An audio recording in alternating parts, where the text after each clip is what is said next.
Allez, c'est parti. Ok.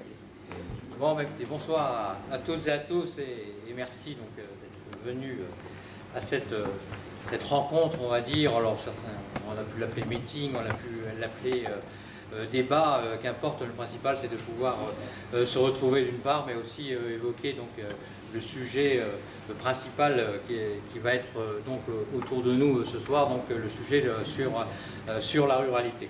Donc heureux de vous accueillir et heureux que cette rencontre se positionne, on va dire, à l'interface des trois circonscriptions, puisque vous savez que Bellenave donc est juste limitrophe avec la première circonscription Moulins, avec la commune de Chézelles, mais aussi donc avec la commune de Savoie-de-Rochefort, donc sur la circonscription de Vichy, hein, et donc nous sommes au cœur, on va dire, de ces trois circonscriptions, ce qui n'est pas toujours facile d'ailleurs, hein, mais le principal c'est de pouvoir effectivement faire en sorte que ces territoires qui sont un peu retranchés, hein, de ta circonscription, Sylvain, eh bien, on puisse débattre et se rencontrer. Et puis heureux aussi, en tant que président des maires ruraux de ce département, eh bien, pouvoir accueillir cette thématique sur la commune et largement échanger autour de vous, hein, par rapport à ce sujet.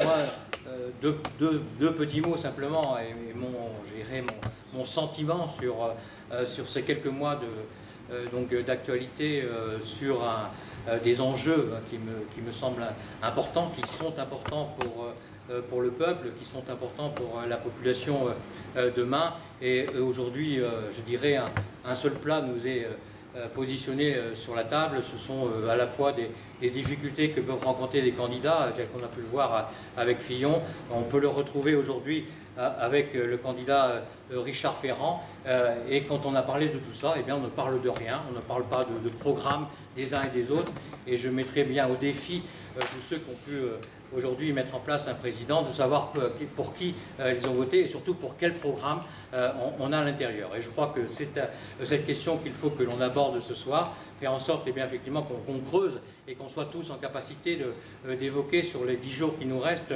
eh bien, quels sont, je dirais, les dangers qui pourraient, sans résistance demain, eh bien, faire en sorte, eh bien, que aujourd'hui le président élu, hein, puisse, je dirais, avec une majorité, faire en sorte de passer ce programme, hein, que j'espère vous avez pu creuser, regarder de près. Et moi, ce qui m'intéresse aujourd'hui, c'est de savoir comment nous allons plutôt aborder cette campagne avec notre candidat, donc Sylvain Bourdier, sur la circonscription donc, de Montluçon, hein, pour aller plus vite, hein, et donc le plaisir d'accueillir donc Jean-Paul Dufrègne, candidat sur la première circonscription, ex-président du Conseil général, et aussi, je rajouterai, car il faut, je pense, le mettre en avant, auteur et concepteur, on va dire, du concept donc, des nouvelles ruralités, hein, qui j'ai enclenché sur notre nation, sur ce pays, donc une réflexion nouvelle, hein, par rapport à ce que peut être la ruralité demain, et le fait de dire aussi que ce soit les nouvelles ruralités, hein, qu'il y ait plusieurs ruralités, donc a pu faire en sorte de faire réfléchir certains qui, effectivement, eh bien, avec 22 millions d'habitants quand même, eh bien, on doit pouvoir, je dirais, avoir notre mot à dire, hein, sachant qu'aujourd'hui, on vient encore de voir, malheureusement, et pour la troisième fois consécutive, je dirais le mot ruralité oublié dans nos ministères, à savoir que un certain nombre d'associations d'élus ont pu donc faire en sorte, eh bien, que sur le gouvernement de Sarkozy, on ait pu l'introduire. On a pu l'introduire aussi sur, je dirais, à mi-mandat dans le gouvernement de Hollande, mais qu'à chaque fois, hein, qu'il faut un rattrapage, hein, pour dire effectivement, nous sommes là, nous sommes présents, et ce qui nous importe aujourd'hui, c'est de savoir comment les choses pourront être traitées, comment on pourra aborder demain la suppression de la taxe d'habitation par exemple, parce que je dirais en tant que gestionnaire de ma commune, je ne vois pas comment, avec une recette aussi dynamique que celle-ci, eh bien on puisse regarder comme ça par le petit trou de la lorgnette comment les choses pourraient évoluer. Alors c'est populiste, hein, effectivement, ça peut faire plaisir à beaucoup, mais après de toute façon il faudra toujours que quelqu'un paye. Il y aura d'autres questions effectivement que je souhaiterais que l'on évoque, bien évidemment, hein, que ce soit la fraude fiscale par exemple, qui pour moi est un sujet à cœur que seuls eh bien, nous sommes en capacité d'échanger, de proposer. Hein. Il faut savoir que ne serait-ce que sur la petite fraude sur la TVA à l'auteur d'une banque, hein, que vous avez pu écouter hier, c'est 70 € chacun, hein, que nous devons sortir du porte-monnaie pour je dirais, compenser ce manque à gagner de l'État. Et je ne vous parle pas effectivement de l'ensemble de la fraude, hein, qui est donc de plusieurs milliers de milliards sur l'ensemble européen, hein, et qui constituerait aujourd'hui une manne intéressante pour faire en sorte que nos politiques, que la politique sur laquelle nous allons échanger ce soir, eh bien, puisse aboutir et dire aujourd'hui que nous aurons les moyens de le faire. Je ne vais pas rentrer dans le détail, mais effectivement le sujet de la transition énergétique, hein, où on est à peu près les seuls à l'évoquer, et faire en sorte effectivement eh bien, que dans cette élection législative,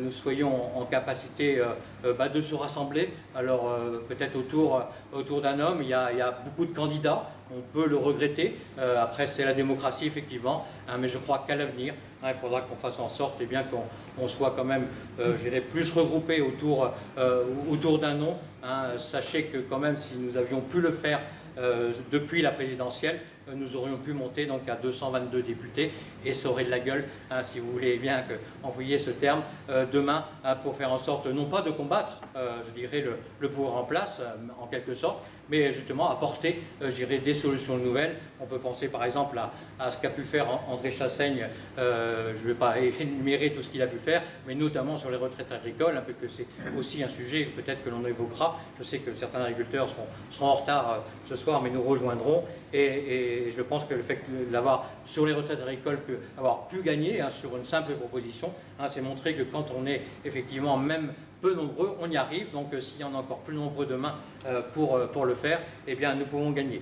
Et finir par le tour de table, mais la présentation donc, avec donc, Séverine Fenouillet, qui est aussi à nos côtés, donc en tant que conseillère départementale. Voilà.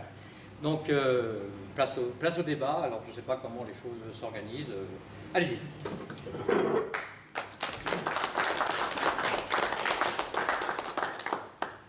Merci Dominique pour ton accueil, pour l'introduction. Alors comment ça s'organise? Bon, on a échangé un peu avec... si, nous on a échangé, je ne t'ai pas appelé, mais j'ai appelé ton équipe de campagne et on a vu ça. Alors, ce qu'on vous propose, c'est... voilà, moi je suis candidat sur 7 circonscriptions, donc faut que je parle plus fort?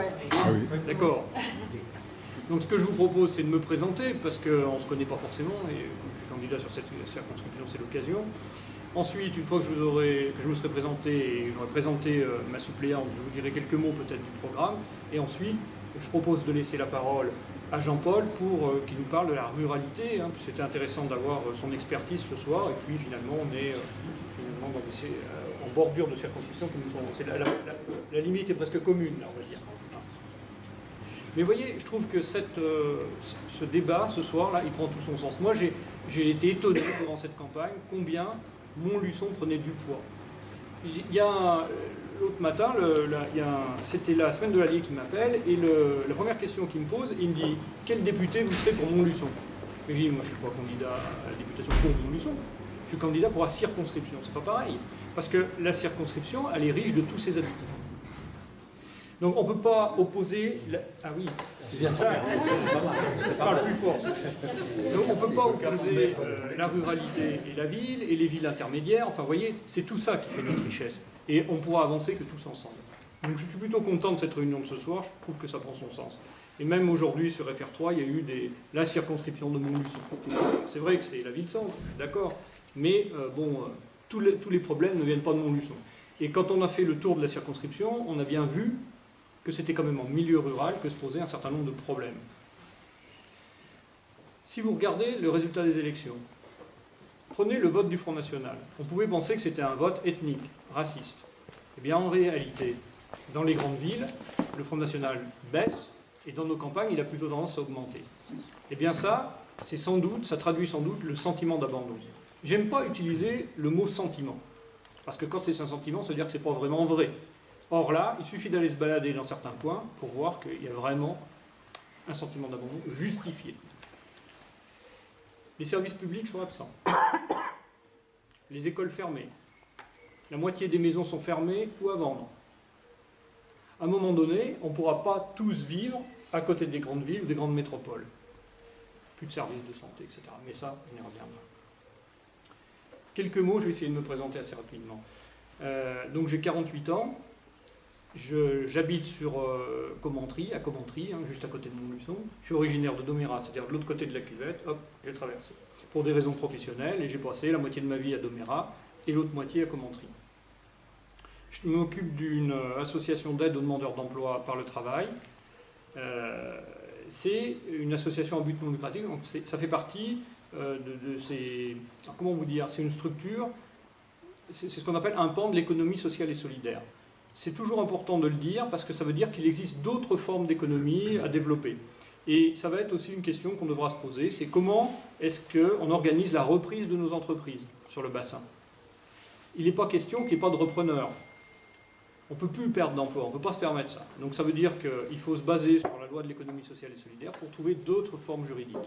Il y a les scopes, mais il existe encore d'autres formes. Voilà, et je voudrais dire que moi ça fait 25 ans maintenant que je travaille dans des structures qui dépendent de l'économie sociale et solidaire, où on n'a pas d'actionnaire, où on n'a pas de patron rémunéré, et où on a 200 salariés chaque mois qu'on fait travailler, un peu comme le ferait l'intérim, mais avec un volet social. Donc ça peut fonctionner. Et quand vous regardez aujourd'hui les statistiques pour les scopes, elles sont plutôt bonnes, les statistiques. Ça tient le coup, cette affaire. Alors, je n'ai pas dit que c'était la panacée. On peut aussi être son auto-exploiteur parce que le système fait qu'il y a une pression terrible. Ça, on le réglera aussi. Il faudra le traiter. Mais en tout cas, ça permet de ne pas perdre des emplois. Voilà. J'ai 3 enfants, 3 garçons qui sont scolarisés. Les 2 plus petits sont scolarisés à Commentry, le plus grand à Moulins, puisqu'il est en seconde. Et mon épouse travaille à Montluçon, elle est conseillère principale d'éducation dans un établissement scolaire de Montluçon. Je suis conseiller municipal d'opposition à Commentry, avec ma collègue Annie qui est juste derrière, j'en profite pour la saluer. Et puis on a un groupe de 6 élus au conseil municipal. Quoi vous dire d'autre? Alors ça c'était pour les élections municipales, l'année d'après j'ai été candidat à l'élection cantonale. On a perdu l'élection cantonale, mais on avait progressé significativement en nombre de voix. Donc ça veut dire qu'il y a un travail militant qui est fait, qui peut être fait, mais bon, c'est quand même du boulot. Quand les journalistes nous demandent « mais pour la législative, vous êtes rentré en campagne quand ?» C'était il y a 4 ans, quoi. Depuis, on n'a jamais arrêté, mais c'est la règle. Si on veut pouvoir faire progresser nos idées, ça veut dire que, voilà, il faut continuer, même si des fois, on a des petits coups de mou, mais il y a toujours un copain qui reprend la relève et ça continue. Voilà. En ce qui concerne la manière dont on a travaillé, on avait un certain nombre de problématiques, de thèmes qui étaient... alors, vous savez, il y a toujours cette idée de la France en commun et de l'avenir en commun. Beaucoup m'ont posé la question, m'ont dit comment est-ce que tu fais tes candidats, de la France en commun ou de l'avenir en commun? Moi j'ai regardé, j'ai lu les 2 programmes. Il y a 95%, c'est la même chose. Moi je fais campagne sur les 95% qui sont communes. Après le reste, on verra bien. Donc on a abordé un certain nombre de thèmes dans nos réunions et un peu partout dans la circonscription, en milieu rural mais aussi à Montluçon, le problème de la santé était récurrent. C'est un problème qui est revenu assez souvent et on voit bien qu'on est en tension, notamment sur les médecins généralistes. Donc là-dessus aussi, on doit être en capacité de faire des propositions. Comment est-ce qu'on répartit mieux les médecins sur le territoire? Comment est-ce qu'on est attractif pour faire venir des médecins? On a des propositions, ce ne sont pas les maisons de santé, mais si ça marche, on n'est pas contre, ce sont les centres de santé. C'est-à-dire un centre de santé, c'est ce qu'on appelait dans le temps un dispensaire, où le médecin il est salarié. Pourquoi? Parce qu'il y a une statistique auprès des jeunes médecins qui dit que mais une bonne majorité d'entre eux préfèrent travailler en tant que salariés, et non pas en libéral. Donc on les attirera par des conditions de travail plus favorables. Pourquoi? Parce que quand ils sont salariés, on va leur faire un contrat à 35 heures, souvent c'est une collectivité qui fait ça, là aussi on pourra légiférer pour dire par exemple on donne la compétence au com d'agglo, en accord avec l'ARS, qu'il faudra aussi retravailler, mais voilà comment on implante ces maisons de santé. Et donc c'est la collectivité qui emploie le médecin, mais il y a une convention avec la caisse d'assurance maladie et un remboursement des consultations à la collectivité, ce qui fait que ça peut s'équilibrer. Je ne dis pas que ça s'équilibre parfaitement, mais de toute façon, même si ça représente un coût pour la collectivité, dites-vous bien qu'on ne peut pas passer outre. On ne pourra pas accepter que nos concitoyens ne soient pas soignés. Et est-ce que nos territoires seront attractifs si on n'a plus de médecins? C'est une préoccupation de tous ceux qui viennent s'installer dans nos campagnes ou dans nos territoires. Comment est-ce qu'on se soigne? À part quand on a 20 ans, mais sinon ça intéresse. Pourquoi? Parce que quand on attrape les plus de 40 ans, souvent on commence déjà à avoir les premières douleurs, il faut consulter un médecin, c'est important, on commence à se poser la question. Et puis avant 40 ans, quand on commence à avoir ses enfants, c'est presque pire. Parce que quand on a des enfants et qu'il y a un problème de médecin, on est bien attrapé. Ça se termine souvent en pédiatrie aux urgences, à faire le bouchon, quoi. Hein. Donc la problématique santé, voilà. Sur les emplois. Alors sur les emplois, je ne vous ai pas parlé d'Emmanuel, ma suppléante, mais ça va être l'occasion, puisque quand on a cherché une suppléante, on cherchait quelqu'un qui fasse sens. Donc on a choisi une jeune femme, ça a été acté très tôt, et puis on a souhaité que ça soit quelqu'un qui soit investi dans le secteur syndical et qui soit mobilisé contre la loi travail. Et je crois qu'avec cette loi travail, on n'a pas fini d'en parler. C'était la loi Macron, ça s'est terminé par la loi El Khomri, ça revient sur le tapis aujourd'hui avec les ordonnances. M. Brien, qui était candidat sur FR3, nous informe qu'il va consulter tous les concitoyens s'il est élu pour le travail. Dommage, ça va se faire pendant l'été par ordonnance, donc ça, il ne prend pas de risque. Bon, mais vous voyez, il y a quand même des rapports de l'OCDE. Parce qu'à un moment donné, je me suis dit, voilà, pourquoi ils veulent casser ce code du travail, le code protecteur, c'est ça qui est protecteur des salariés. Et vous savez, quand on est régi que par le code du travail, et qu'on n'a pas d'accord d'entreprise ou de convention collective, le code du travail, c'est pas grand-chose. Ça fait 25 ans que je ne suis régi que par le code du travail. Alors vous savez, je veux bien qu'on le casse, mais enfin quand même. Quand on regarde, on se dit, mais pourquoi ils veulent casser ce code du travail? Quel effet ça va avoir? Est-ce que ça va aider ceux qui n'ont pas d'emploi? Eh bien écoutez, il y a des rapports de l'OCDE, plusieurs rapports qui montrent qu'il n'y a aucune corrélation entre le fait de casser le code du travail, d'abaisser la protection des salariés et de faire embaucher des gens qui sont sans emploi. Et l'OCDE dit même au contraire. Donc là, on est sur une position qui est purement idéologique. Purement idéologique. Moi, je vous dis une chose. Le monde du travail et les salariés a assez donné. Le temps est venu de reprendre maintenant. Là encore, il va falloir se battre. Sur le pouvoir d'achat. Écoutez, on est dans un système libéral et la machine a grippé. La machine a grippé parce que quand vous regardez les entreprises ou moyennes entreprises, etc., on peut leur baisser les charges. On l'a fait depuis des années, on leur baisse les charges. Qu'est-ce qu'on fait? On aggrave nos déficits, les caisses, etc. Mais on ne règle rien. Pour les entreprises, on le voit bien, et on est en difficulté en permanence. Moi, je pense que la meilleure solution, c'est de leur remplir le carnet de commandes. Mais on ne remplira pas le carnet de commandes si on ne redistribue pas du pouvoir d'achat aux gens. Les gens ne consomment pas. Il y a des gens actuellement, il y a une urgence sociale, il y a des gens qui manquent de l'essentiel. Donc là-dessus, il faut légiférer, il faut que les minima sociaux augmentent, il faut que le salaire minimum augmente. On propose de le porter à 1 300 €. Peut-être que 1 300, je regarde Alexis, on a eu déjà ces débats, c'est pas assez. Moi je dis simplement, je vous dis tous, ce qui compte aujourd'hui, c'est de prendre la bonne direction. On verra après. La direction d'abord. On aura déjà fait un grand pas quand on ira dans la bonne direction. Donc on va augmenter ces minima sociaux pour relancer la machine. Alors bien sûr, il faut de l'argent. Attendez, de l'argent, il y en a. Quand un pays se permet d'avoir 80 milliards de fraude fiscale chaque année, c'est un pays qui a de l'argent. Ça, il faut arrêter. D'ailleurs, pour moi, c'est une atteinte à la République. La République, c'est le prélèvement de l'impôt et sa redistribution. Voilà comment la solidarité s'organise. Aujourd'hui, on voit que ça s'organise mal, puisqu'on ne prélève pas 80 milliards d'impôts qui partent, on ne sait pas perdus pour tout le monde. Mais c'est ni vous ni moi qui ne payez pas leurs impôts. C'est d'autres. Et cet argent, on en a besoin. On en a besoin pour mettre dans les écoles, on en a besoin pour mettre dans nos services publics, on en a besoin pour mettre dans notre service de santé. On ne peut plus se permettre ça. De même, on veut une réforme fiscale plus juste. On veut monter à 40 tranches d'imposition. Déjà, on va lisser un peu l'affaire, on évitera les effets de seuil. 14. Combien j'ai dit? 40. Oula. Tous les 2,5%. Ouais. Ça serait que mieux, mais c'est 14. Voilà. Bon, et je ne m'en suis pas rendu compte, donc j'ai bien fait de me corriger. 14 tranches d'imposition. Et là, vous avez, par exemple, sur les plateformes de la France Insoumise, vous pouvez faire des simulations pour voir ce que ça donne pour vous. Mais dites-vous bien que pour la plupart d'entre nous, l'imposition baisse. Mais ça veut dire que d'autres, qui devaient payer l'impôt, le payent pas ou le payent mal. Il ne s'agit pas de d'être confiscatoire. Il s'agit de demander à chacun de contribuer selon ses moyens. C'est bien la moindre des choses. Et voyez, quand on aura fait tout ça, et bien ensuite, on pourra instaurer la cantine gratuite pour tous nos enfants.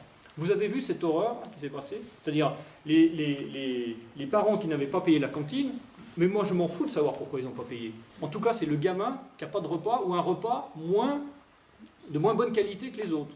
Il ne faut pas avoir une once d'humanité pour se comporter comme ça. La République n'a qu'une catégorie d'enfants qui ne dépend pas de la catégorie sociale de leurs parents, on s'en fout de ça. Donc, grâce au prélèvement plus juste de l'impôt, chacun aura contribué à proportion de ses revenus, ses ressources, et on pourra mettre la cantine gratuite pour tous nos enfants. Les services publics, et bien sûr, quand on aura relancé la machine avec le pouvoir d'achat, rempli les carnets de commandes, eh bien, ma foi, on pourra relancer aussi nos services publics. Vous avez M. Macron qui nous explique que dans certaines classes en difficulté, il y aura 12 enfants par classe. Ah oui, très bien, 12 enfants. Puis dans le même temps, il supprime des fonctionnaires. Ah oui, comment il voit ça, lui? Parce que nous, on voit bien comment ça va se terminer. Ça va se terminer de la manière suivante. Il fermera des écoles en milieu rural pour récupérer les enseignants. C'est ça qu'on veut? Aujourd'hui, au débat de France 3, la question s'est posée sur les écoles en ruralité. Et on me dit, oui, mais là où il y a moins d'effectifs, eh bien, mais bon sang, là où il y a moins d'effectifs, c'est une chance pour nos enfants. C'est une chance pour nos enseignants qui enseignent avec des conditions de travail plus agréables. C'est une chance pour nos enfants d'avoir un enseignant, d'être moins nombreux. Et à côté de ça, il y a des écoles qui sont engorgées.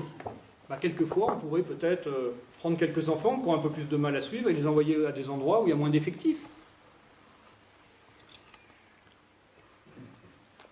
Quelques mots sur l'environnement. Il y a eu des surprises quand même en faisant le tour de la circonscription. Sérilly, Troncé, tous ces coins-là. Ils nous disent être assez inquiets par la déforestation massive en forêt de Troncé. Ils nous disent que quelqu'un qui a l'œil exercé peut le constater par Google Maps. Alors je leur dis, mais qui gère la forêt de Troncé? L'ONF. Mais l'ONF, maintenant, répond aux mêmes logiques financières. Il faut faire rentrer de l'argent. Alors on abat ces chênes magnifiques en forêt de Troncé et on veut les remplacer par des chênes qui pousseront en 80 ans. Vous voyez un peu la logique. À ça, on opposera la règle verte. On ne prend pas plus à la nature que ce qu'elle peut redonner.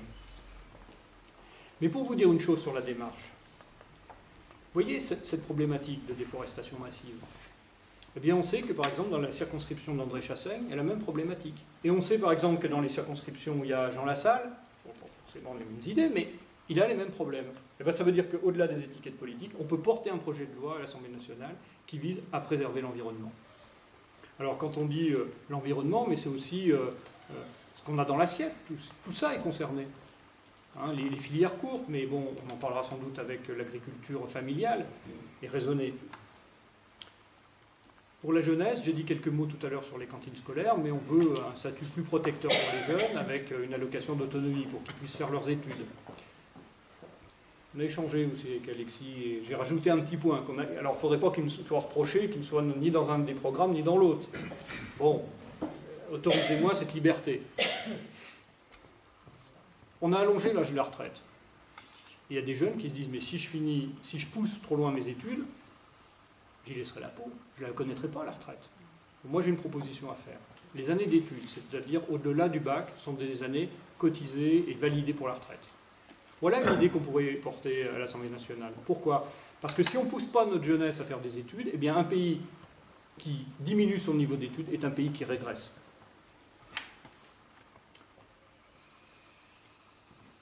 Bon, la justice fiscale, ça c'est un point important, je vous ai expliqué avec mes 40 tranches qui n'en étaient que 14, mais bon, vous avez compris.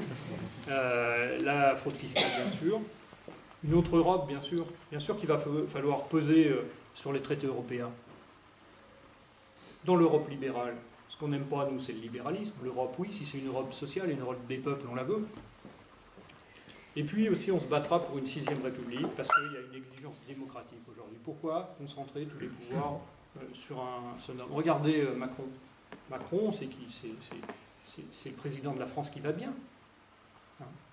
Donc, il a formé un gouvernement avec une partie de la droite, et puis une soi-disant partie de la gauche. On parlait d'un attelage. Même les experts politiques disent que ça ne durera pas plus de 6 mois. Hein? Donc, ça veut dire que la vieille politique qui a échoué depuis 10 ans est de retour. Bon, par rapport à ça, donc, il faut se préparer au chaos politique et faire entrer à l'Assemblée, faire peser à l'Assemblée des députés de la France Insoumise et de ses partenaires. Bon, je crois que j'ai fait un petit peu le tour. Alors, oui, je pense que j'ai brossé à peu près les grandes idées, hein, parce que, alors, pour ceux que ça intéresse de rentrer dans le détail, parce que ça, il y a quelquefois des questions plus pointues qui arrivent. Vous avez sur la plateforme les cahiers thématiques, c'est des choses qui sont assez bien faites. Si vous avez un domaine spécifique, là par exemple, on n'a pas parlé de la culture.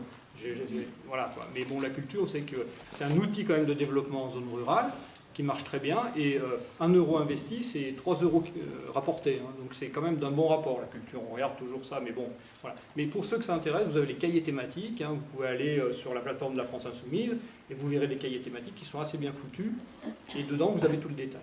Voilà. Alors, tu vois, je veux bien prendre 2-3 questions, s'il y en a, au risque de ne pas pouvoir vous répondre, mais enfin, prends le risque. Ah oui, l'ISF, oui. Donc là, la proposition de M. Macron, c'est donc de supprimer l'ISF. Donc là, on pourrait lui poser la question, ça pose un problème moral.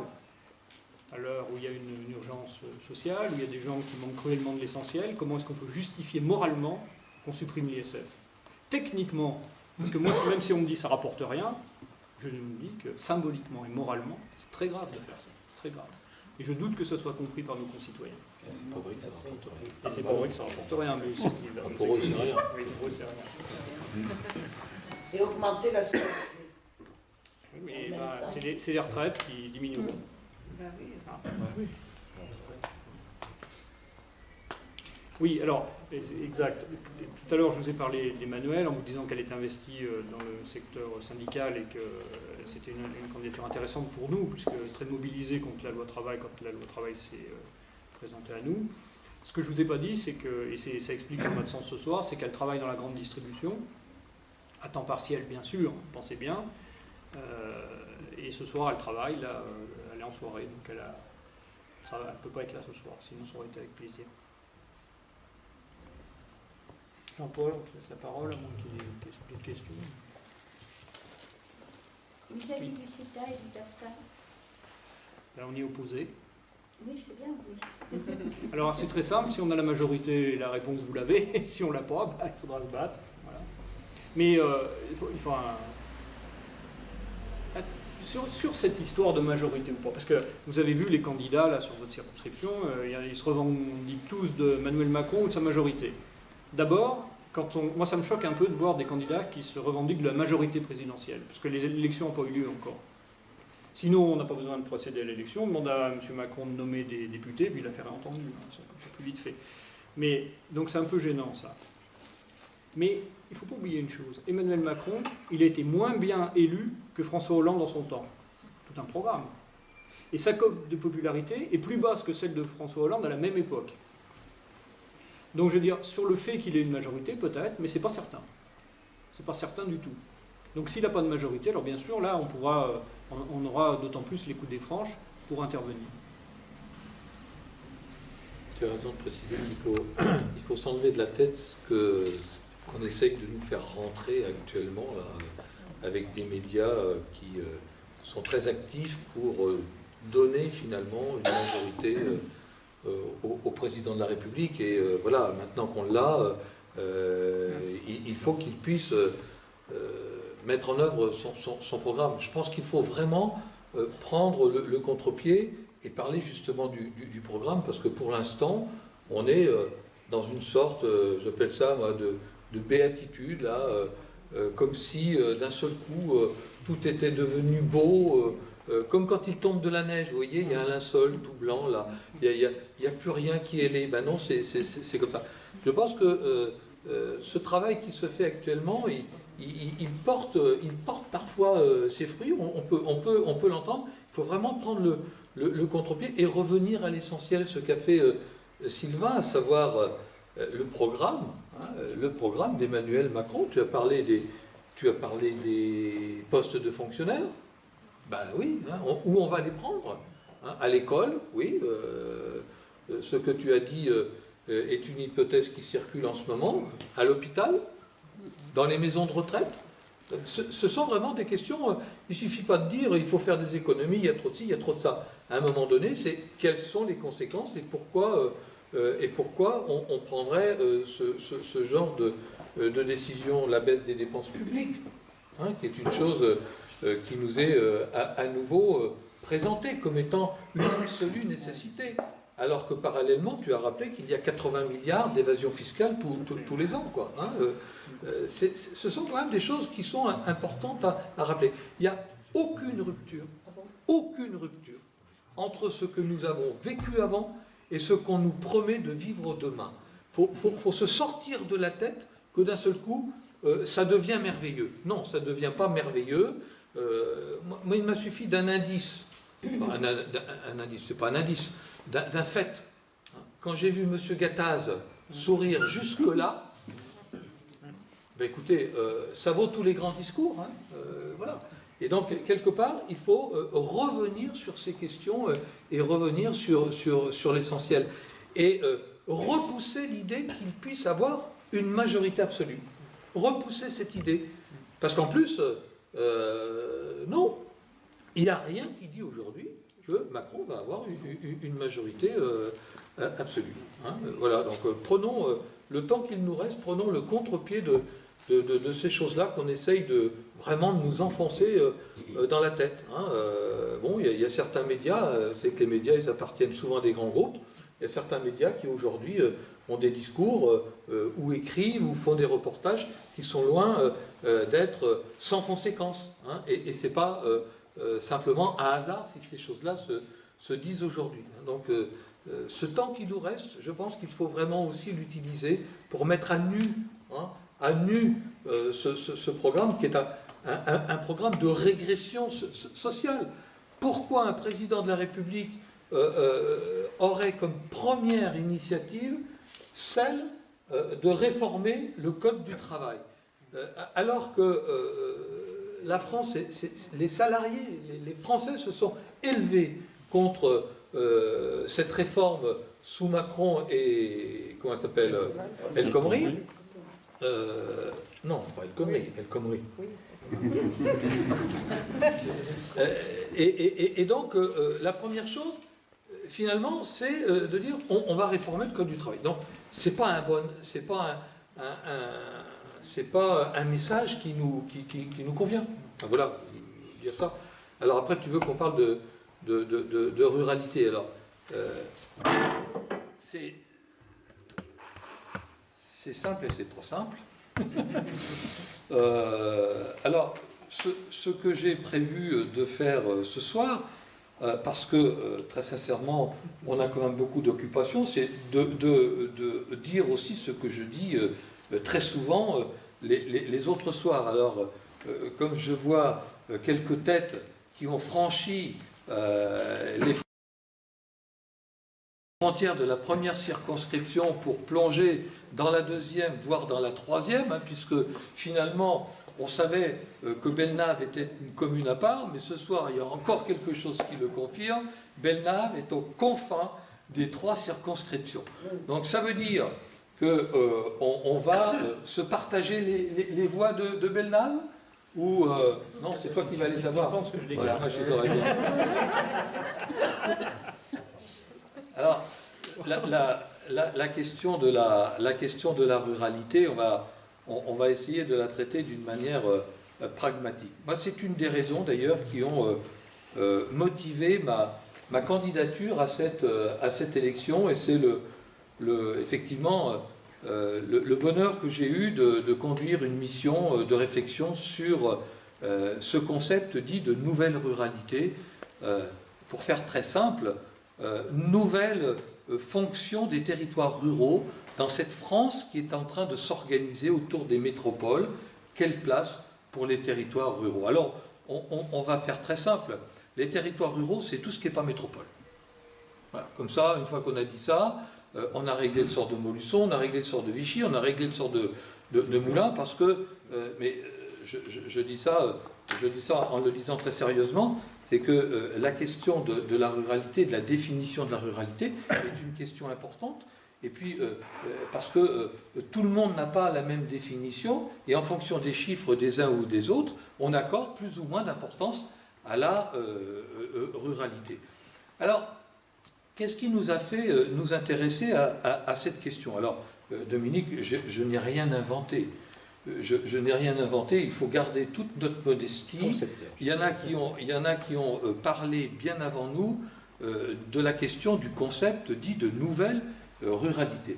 Et notamment, moi je l'ai découvert sur un travail qu'avait fait l'INRA en 2006, et les chercheurs de l'INRA ont travaillé sur l'évolution des fonctions des territoires à un moment où on commençait de constater un désir de campagne exprimé par de plus en plus de Français confrontés souvent à la concentration humaine, à la concentration urbaine. Et donc, les chercheurs de l'INRA ont travaillé sur les fonctions, en fait, des territoires ruraux, en fonction économique, en fonction d'habitat, en fonction présentielle, toutes ces questions qui se posaient sans doute pour pouvoir accueillir de nouveaux habitants. Et moi, c'est ce qui m'avait séduit, c'est ce constat qu'on faisait que dans notre département de l'Allier, on a une démographie compliquée. Quand je dis une démographie compliquée, ça veut dire qu'on a une moyenne d'âge de nos populations qui est plus élevée que la moyenne nationale. Et ça, c'est dû au fait que le solde naturel, à savoir la différence entre les naissances et les décès, eh bien, est négatif. Ce solde est négatif, ça veut dire qu'on a plus de décès que de naissances.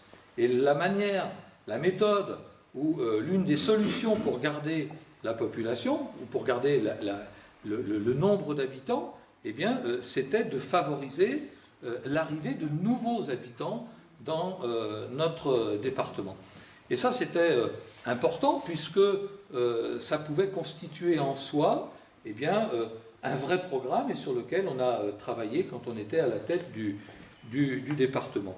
Et puis, cette question, j'ai eu envie de la partager avec d'autres collègues, notamment les collègues de la Nièvre, les collègues du Cher, les collègues de la Creuse. Nous étions 4 départements finalement voisins, mais placés dans 4 régions différentes.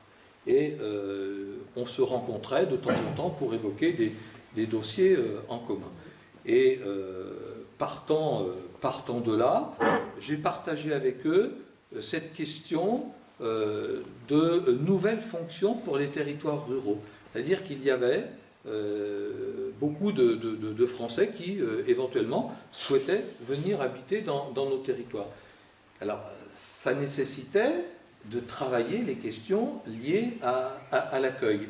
Et avec nos collègues, eh bien, on a décidé d'interpeller l'Association des départements de France.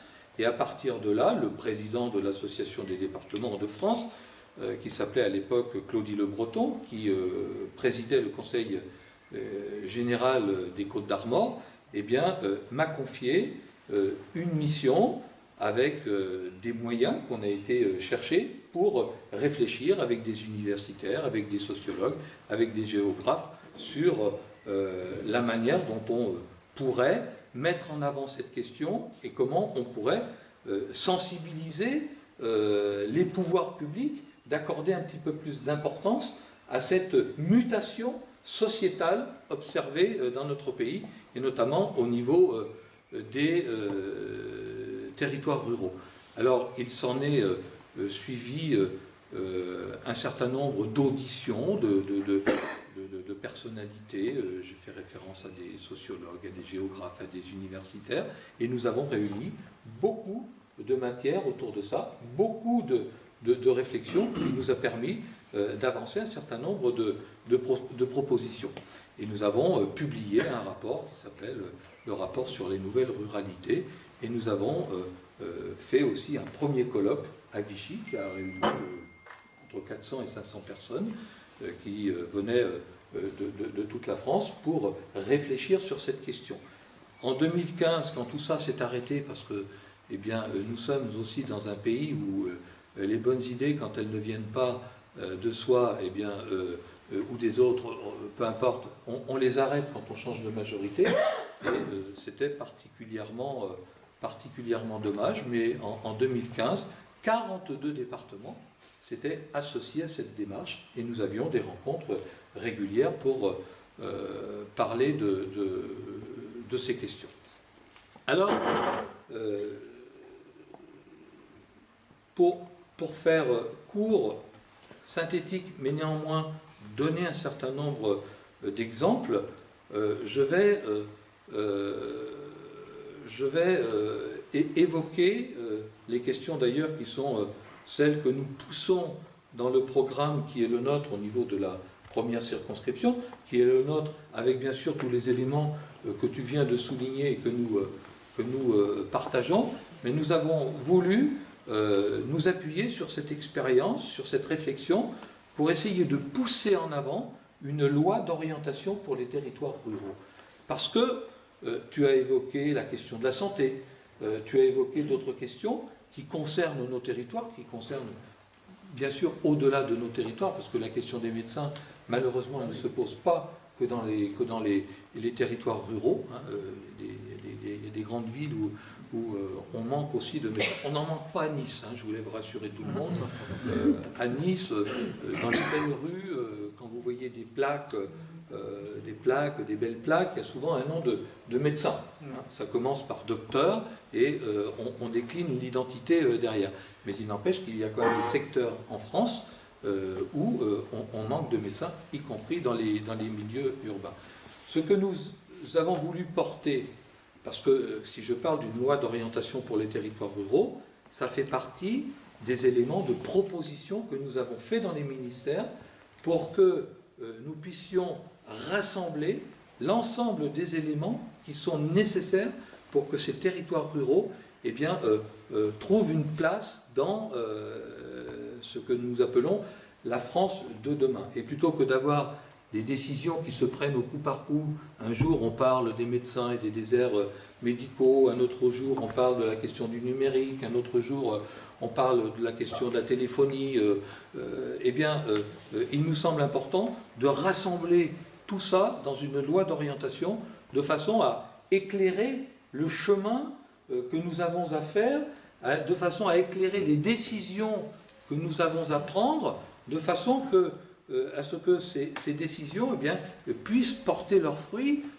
1 an, 5 ans, 10 ans, 15 ans plus tard. Parce qu'on a souvent besoin d'éléments structurants pour changer les choses, et les choses ne changent pas toujours très vite. Alors je fais cette comparaison souvent, de dire que dans les grandes villes, dans les métropoles maintenant, on a toujours des spécialistes, on a toujours un service, on a toujours un cabinet qui travaille sur l'organisation de la ville de demain. Effectivement, on parle beaucoup, et ça c'est une question chère à Dominique, on parle beaucoup des écoquartiers, hein, on parle beaucoup des transports, de la relation entre les différentes fonctions de la ville.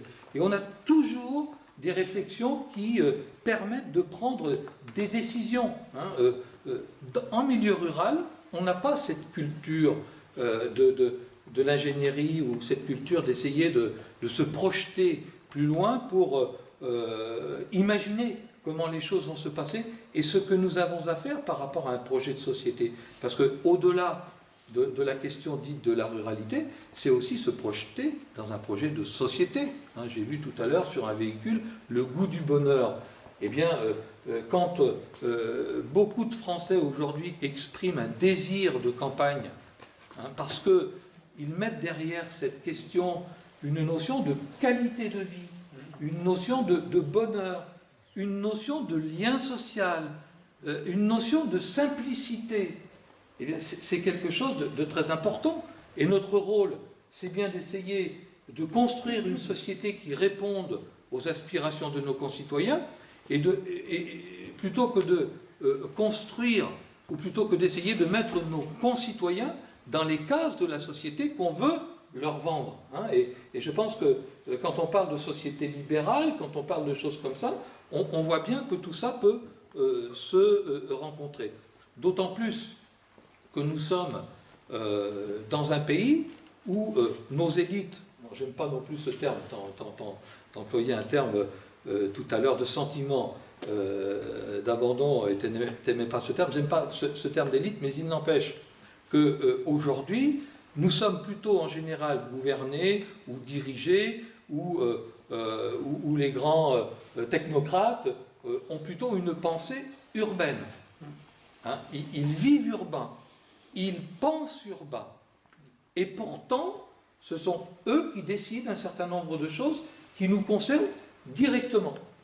Et ce qu'ils décident ne correspond pas forcément à ce que nous voulons. Ça veut dire que plutôt que d'attendre qu'on prenne des décisions pour nous, eh bien, il faut que nous ayons aussi la capacité à construire des projets, à nous impliquer. Et c'est sans doute ça, d'ailleurs, qui a plutôt séduit dans ce travail que nous avons fait, c'est-à-dire que nous n'avons pas eu simplement une attitude revendicative, en disant on veut ci, on veut ça, etc. On a dit, voilà la société que l'on veut construire. Nous sommes dans des territoires ruraux qui retrouvent une forme d'attractivité, et derrière, eh bien, on considère que c'est une véritable chance, et on veut proposer de nouvelles fonctions économiques, on veut travailler la question des services, on veut travailler la question du vivre ensemble, et ce sont autour de ces axes que nous avons structuré un certain nombre de propositions. Alors, je dis toujours que je vais faire court, et puis des fois, de temps en temps, parce que ce soir, je me sens un peu libre d'aller plus loin que les autres soirs. Bon, mais on va y arriver. Alors, cette loi d'orientation, on va revenir là-dessus, cette loi d'orientation importante, hein, nous l'avons pensée à partir de 3 axes principaux. Le premier axe, c'est la question d'habiter un territoire. Habiter un territoire. Et à partir de ce mot habiter, eh bien, on va décliner un certain nombre de choses et de propositions. Jean Viard, qui est un homme connu parmi les sociologues, Jean Viard disait que nous sommes passés en moins d'un siècle d'une France rurale où 3 générations vivaient sous le même toit à une France qui a intégré une génération de plus. On a gagné 20 ans d'espérance de vie, et tout le monde vit les uns à côté des autres. C'est-à-dire qu'on n'a plus ces 3 générations sous le même toit. Donc on ne peut plus du tout penser la question de l'organisation de l'habitat de la même façon qu'on a pu la penser il y a un siècle quand on a construit en fait les villages dans lesquels nous vivons. Et c'est pour ça que ces villages, finalement, pas tous, mais beaucoup, eh bien, se retrouvent avec des cœurs de bourg, avec souvent des volets fermés, avec souvent des maisons à vendre, et qui peinent à trouver acquéreur parce qu'elles nécessitent véritablement d'être restructurées d'une manière importante. C'est ce qui fait une proposition que nous considérons comme étant importante pour habiter un territoire, hein, pour se projeter dans 5 ans, 10 ans, 15 ans, 20 ans, eh bien, c'est d'avoir véritablement un plan de rénovation du bâti ancien et un plan de restructuration des centres-bourgs. Et ces choses-là, on ne va pas les décider autour d'une table de conseil municipal, on peut y être sensible, on peut en discuter, mais si on n'a pas véritablement des opérateurs, hein, opérateurs publics, comme on peut en avoir, où Dominique a beaucoup milité pour un établissement public foncier, hein, l'EPF, eh bien, nous avons besoin de ces outils pour racheter des maisons qui sont à vendre et repenser les villages, avec des rénovations du bâti ancien, et avec aussi, si on se prolonge un petit peu dans la nécessité d'une transition écologique, eh bien, il nous faut penser aussi à un plan de rénovation énergétique des logements. Ce sont des éléments qui, de plus, vont participer d'une manière relativement importante au développement de l'économie locale, puisque toutes les professions qui sont concernées par ces questions-là, eh bien, sont des entreprises, enfin, représentent des entreprises locales et qui ont de la main-d'œuvre locale. Donc, on résume là-dessus. Réaménagement des centres-bourgs, rénovation du bâti ancien, rénovation énergétique des logements. En menant parallèlement une véritable réflexion sur la loi urbanisme, puisqu'aujourd'hui nous sommes régis par une loi qui s'appelle la loi Allure, et qui est une loi pour les urbains, et qui n'est pas une loi pour les ruraux. Donc sur cette question de l'habitat et du logement, il y a déjà, dans le cadre d'un projet de loi, des orientations qui sont absolument indispensables. Habiter un territoire. On habite un territoire si on a des services. Tu l'as évoqué tout à l'heure. Il y a 2 services qui sont absolument essentiels et qui sont toujours avancés dans les enquêtes qui sont faites auprès des habitants. C'est la santé et c'est l'éducation. C'est la santé et c'est l'éducation. Et la santé nécessite aujourd'hui, bien entendu, qu'on se penche à son chevet, parce que la santé est malade, par rapport à la présence effectivement de professionnels de santé, tu évoquais les médecins tout à l'heure, n'oublions pas nos hôpitaux, qui sont extrêmement importants, et croyez-moi que certains imaginent une autre façon de faire tourner l'hôpital. Une autre façon de faire tourner l'hôpital. Donc, quand on parle aménagement du territoire, à ce niveau-là, il y a véritablement quelque chose d'important à travailler sur cette question. Alors, santé, je ne rentre pas dans le détail. Sylvain a proposé les centres de santé, on parle de maisons de santé. Ce qui est important, c'est qu'on ait une offre de santé. C'est qu'on ait une offre de santé, et on peut regretter aujourd'hui que ceux qui sont des visionnaires, paraît-il, eh bien, aient cru bon à un moment donné de diminuer le numerus clausus. Alors ils ne l'ont pas diminué comme ça par hasard, en se disant, ils ont pensé qu'en diminuant le nombre de médecins, oui, en gros c'est ça. En gros c'est ça, il y aurait moins de malades, on aurait des économies au niveau de la sécurité sociale. Il faut quand même être un peu tortin. Alors en réalité, on est aujourd'hui dans une situation qui est compliquée. Aujourd'hui, aller chercher des médecins en Roumanie, à Madagascar, etc., alors que ces pays-là ont besoin de leurs médecins, c'est pas des solutions.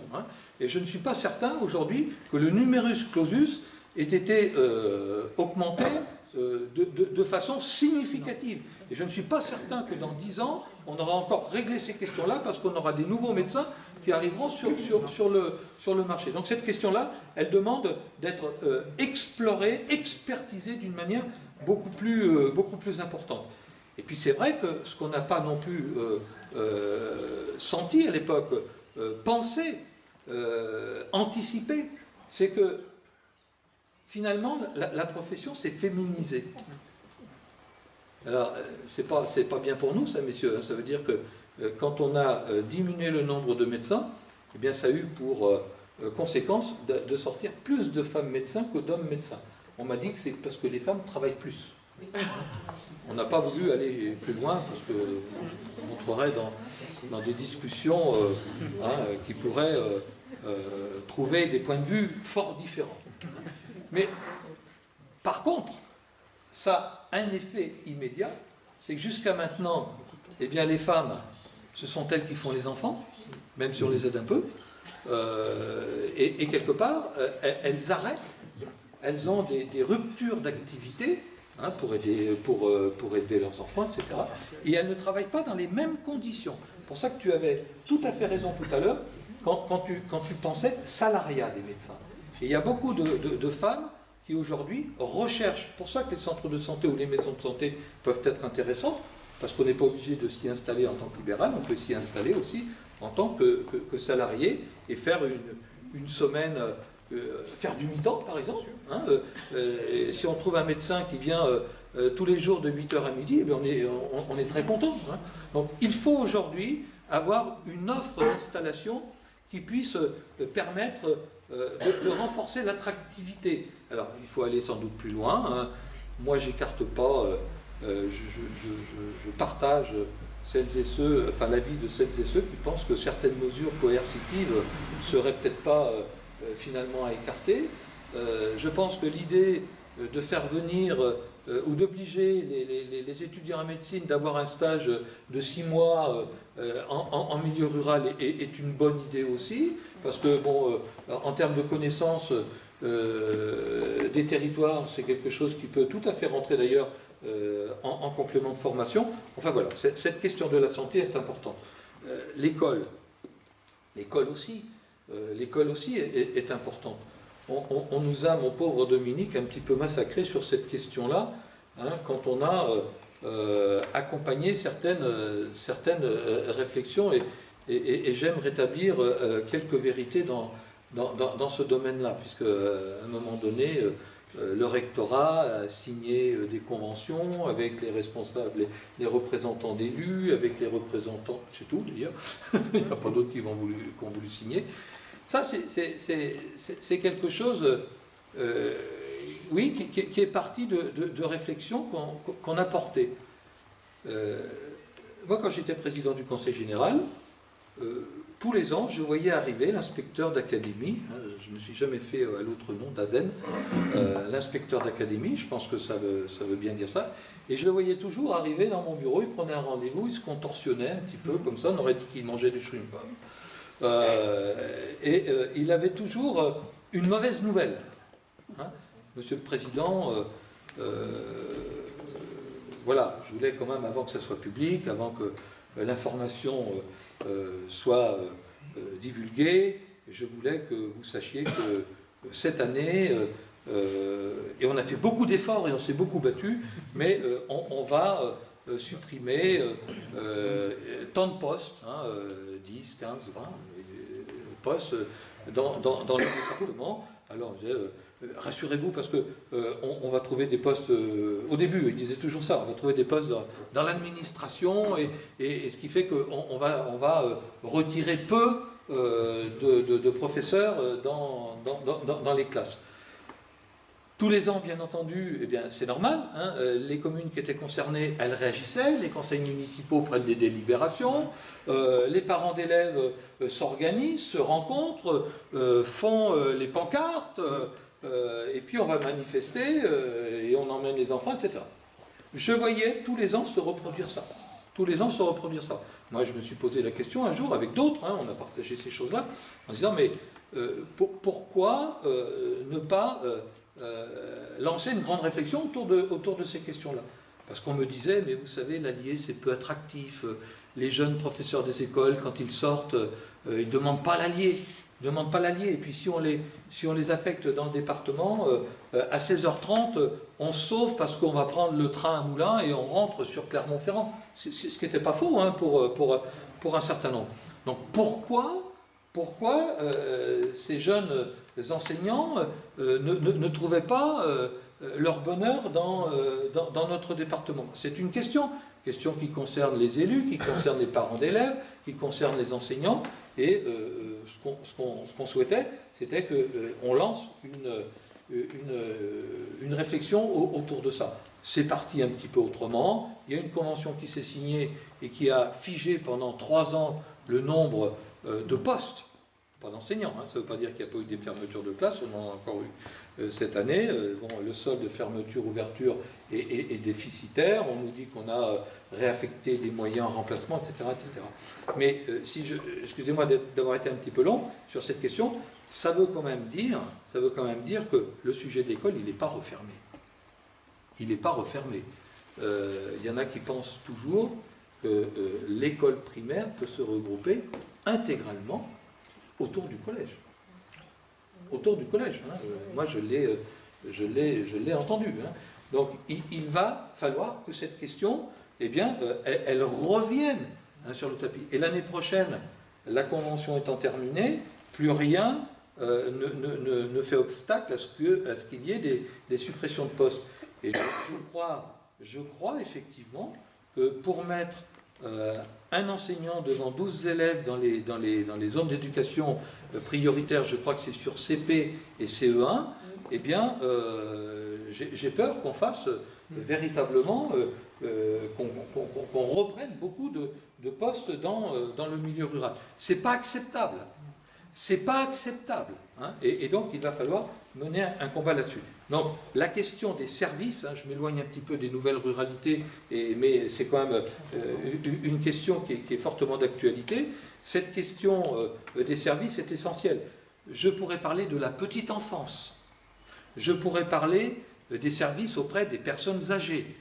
Quand on disait tout à l'heure qu'on était dans un vieillissement de la population et qu'on avait gagné 20 ans d'espérance de vie, eh bien c'est toujours en train de bouger et le pourcentage de population supérieure à 90 ans dans les villes, les petites villes ou les villages va augmenter. Et nous allons devoir nous préparer à mettre en place les services qui seront nécessaires. La question des transports, la question des transports est une question qui est relativement importante si on veut parler d'autonomie. Donc les services, habiter, l'habitat, les services. Le deuxième axe, je vais aller plus vite, le deuxième axe qui peut nourrir cette loi d'orientation, bien entendu, c'est la question de l'économie et de l'emploi.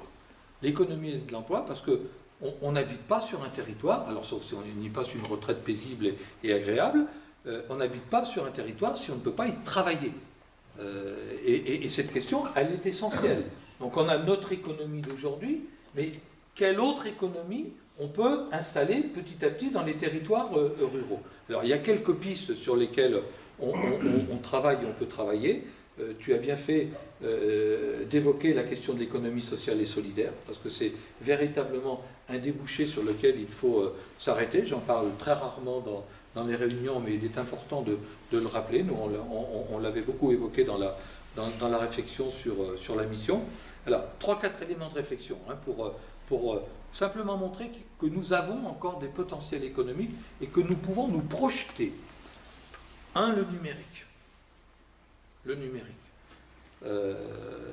Notre pays, notre monde, plus que notre pays, notre monde va être totalement influencé par le développement des usages numériques. C'est déjà en route. C'est déjà en route. Et une partie de l'économie de demain va reposer sur des nouveaux métiers, sur des nouveaux outils dont on ne sait même pas qu'ils peuvent exister, mais qui existeront et qui feront une partie de notre économie. Alors on y croit, on n'y croit pas, on est pour, on est contre. Nous sommes dans une réalité qu'on ne peut pas contester et qui est incontestable. Alors, ce dont nous avons besoin, ce sont bien entendu des infrastructures qui permettront, bien entendu, de véhiculer l'information, de transporter des fichiers qui seront de plus en plus gros, de nous aider dans certaines choses concernant les services. Sylvain, quand on parle de la santé, l'imagerie médicale est une question relativement intéressante et importante.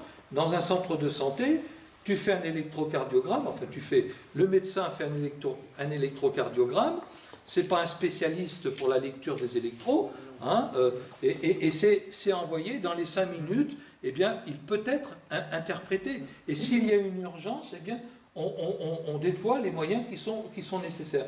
Donc ça veut dire que ça peut nous apporter aussi un mieux-être et un progrès dans ce domaine-là. Donc la question des infrastructures numériques est une question essentielle. Dans les grandes métropoles, ils n'ont pas de problème là-dessus, parce que les opérateurs, ils investissent dans la fibre, ils investissent dans les infrastructures. Pourquoi ils investissent? Parce qu'ils ont un retour financier beaucoup plus rapide que s'ils le faisaient chez nous.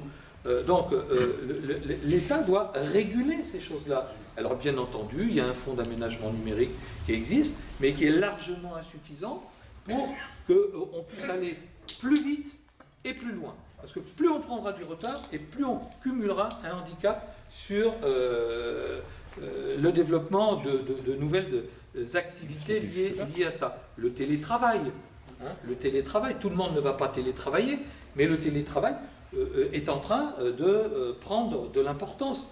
Alors, pas simplement parce que certains salariés aiment bien télétravailler, mais aussi parce que ceux qui organisent le travail, c'est-à-dire il y a un certain nombre de chefs d'entreprise ou d'administration, eh bien, qui ont fait le constat que s'il y a 10, 15, 20% des effectifs qui sont en télétravail, eh bien, c'est 10, 15, 20% de bureaux en moins à construire, de bureaux en moins à louer, de bureaux en moins à entretenir, tout simplement, hein, tout simplement.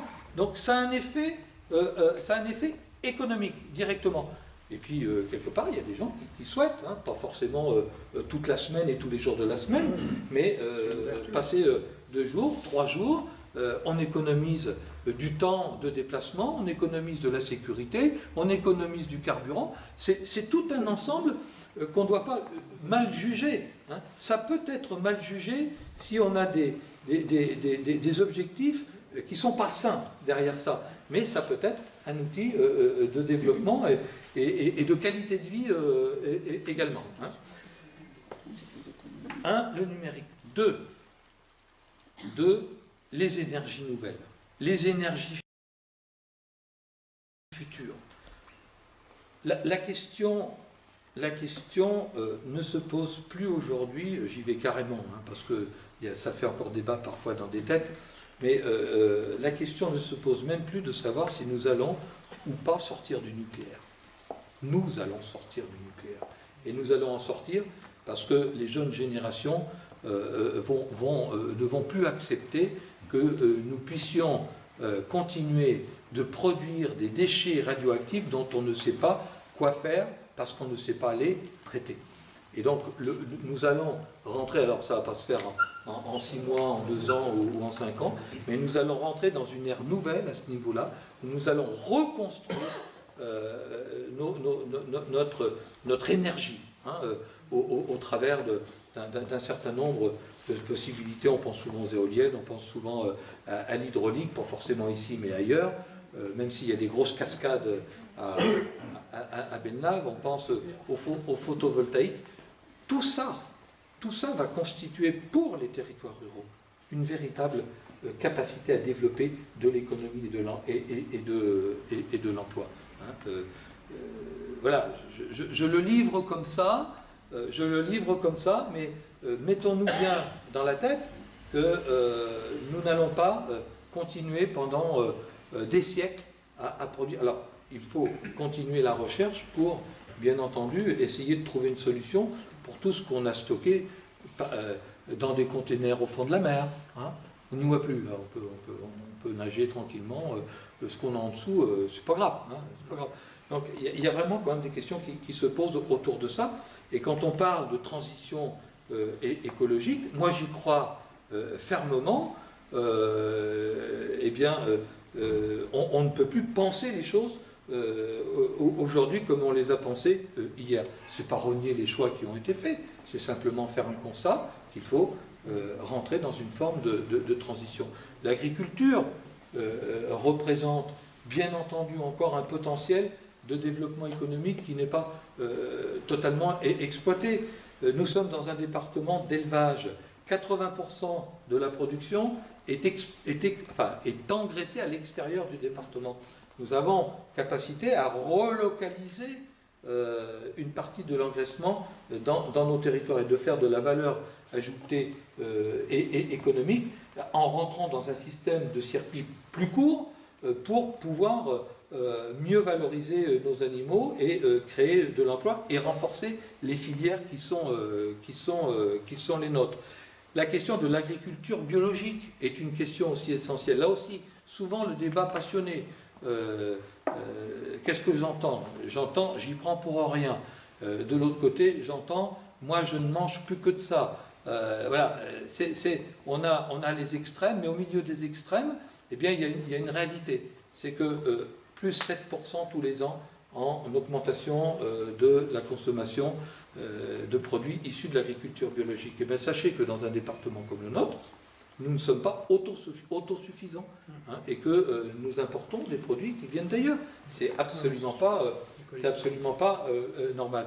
Donc, quand je parle de nouvelles fonctions pour les territoires, vous avez compris le sens du numérique, vous avez compris le sens de l'énergie et de la transition écologique, vous avez compris le sens de relocaliser de la production dans les territoires. J'ai pris l'exemple de l'agriculture, mais aujourd'hui, il y a une forme de relocalisation dans des territoires de production qui sont aujourd'hui, qui avaient été délocalisés hors de France. Donc il y a vraiment quelque chose qui doit se travailler à ce niveau-là.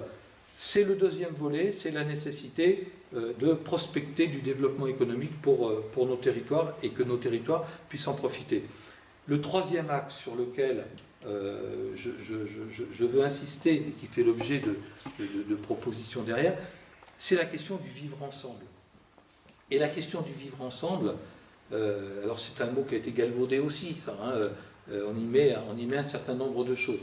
Nous, on y met une nécessité de développer la démocratie citoyenne, la démocratie participative, d'impliquer nos concitoyens dans les décisions qui les concernent, de façon à lutter aussi contre ce fameux sentiment d'abandon que tu évoquais tout à l'heure, et qui pousse les gens à exprimer des votes qui ne sont pas d'ailleurs toujours compatibles avec ce que sont les gens. Moi, on va pas penser un seul instant que 20% des Français sont des fachos. Non, la question, elle est ailleurs. Il y en a toujours eu, il y en aura toujours. Hein. Ceux-là, on les connaît. Mais les autres, non. Et on ne peut pas s'habituer à ça. On ne peut pas s'habituer, quand on dépouille les bulletins, d'avoir un tas qui continue de progresser. C'est pas possible. Et cette question, alors bien entendu, la question de l'activité professionnelle, du travail est essentielle aussi, hein, parce que ce sentiment d'abandon, c'est aussi le sentiment d'exclusion du travail, d'exclusion de la société, de perte de dignité. C'est tout ça. Ce sont des cris de colère. Hein, ce sont des cris de colère. Et bien entendu, nous devons penser à ces choses-là. Et parmi les fonctions, hein, qu'on peut associer à ce concept de nouvelle ruralité, eh bien, on a cette question de la démographie dont on a parlé tout à l'heure, on a cette question de ce sentiment d'abandon que j'évoque, on a la fonction du désir de campagne, hein, que nous devons satisfaire, et puis on a cette question de trouver les nouvelles fonctions économiques de nos territoires. C'est tout ça qui forme la réflexion sur ce concept dit de nouvelle ruralité. Et sur la question du vivre ensemble, si on veut imaginer les choses, Sylvain, et quand on sera députés tous les deux, hein, et qu'on fera des réunions comme on en fait ce soir, eh bien, préalablement à un projet de loi, eh bien, nous réunirons nous réunirons des cercles de réflexion, hein, nous présenterons le projet de loi, ses attendus, ce qu'il va changer, en quoi il consiste, et puis les gens s'exprimeront sur ces questions-là, et ça nous permettra de nous enrichir, de nous nourrir, de nous renforcer. Ça, c'est un élément, et puis ça permettra aux gens de s'exprimer.